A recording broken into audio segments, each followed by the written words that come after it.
દુનિયાની સૌથી ખતરનાક બંદૂક કે જેને ચલાવવા માટે જરૂર પડતી હતી 500 લોકોની। હા મિત્રો, એક બંદૂકને ચલાવવા માટે 500 લોકોની જરૂર પડતી હતી। તમે પોલીસ પાસે બંદૂક જોઈ હશે અથવા તો કોઈ અન્ય વ્યક્તિ પાસે। મોટાભાગના લોકોને બંદૂક પસંદ હોય છે, આથી તેઓ બંદૂક વિશે રોજ કંઈ ને કંઈ જાણવા માંગતા હોય। ત્યારે શું તમે જાણો છો કે દુનિયાની સૌથી મોટી બંદૂક કઈ છે? જો નહીં તો ચાલો સાથે મળીને જાણીએ। શેરર ગુસ્તાવ વિશ્વની સૌથી મોટી બંદૂક હતી, જેનું ઉત્પાદન નાઝી જર્મની દ્વારા કરવામાં આવ્યું હતું। આ બંદૂકની સાઇઝ એટલી વિશાળ હતી કે તમે એને જાણીને ચોંકી જશો, કંઈક આવી રીતે।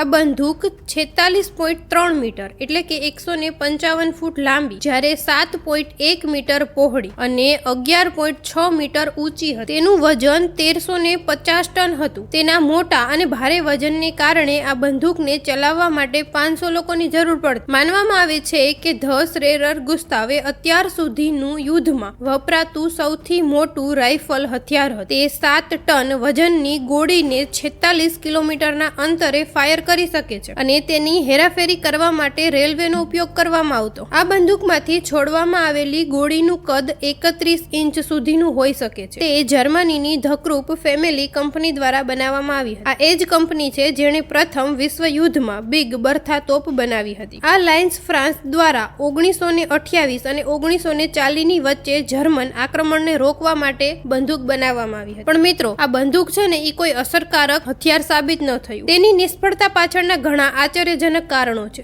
સૌપ્રથમ, તેને બનાવવામાં 1930 નો આખો દાયકાનો સમય લાગી ગયો કે જ્યારે નાઝીમોએ સમગ્ર પશ્ચિમ યુરોપમાં તેનું યુદ્ધ શરૂ કર્યું ત્યારે તો આ બંદૂક તૈયાર નહોતી થઈ। બીજું, ગોળીઓ ચલાવ્યા પછી તેને રિફિર કરવા માટે લગભગ 250 લોકો એટલે કે 250 લોકોની જરૂર પડતી। તમને જણાવી દઈએ કે પહેલાના સમયમાં મોટા સાધનો દેખાડીને સામેવાળા લોકોને માનસિક રીતે બીવડાવવામાં આવતા કે તે ખૂબ જ શક્તિશાળી છે। આ એક સૈન્ય રણનીતિ માનવામાં આવતી। પણ મિત્રો, મારા હિસાબે આને બંદૂક તો ન જ કેવી જોઈએ, આને તોપ કેવી જોઈએ। તમને શું લાગે છે કોમેન્ટમાં કહેજો, અને માહિતી ગમી હોય તો લાઈક કરજો, અને આગળનો વિડીયો કઈ ટોપિક ઉપર જોવો છે મને કોમેન્ટમાં જરૂરથી કહેજો। ચાલો મળીએ એક નવા વિડીયોમાં।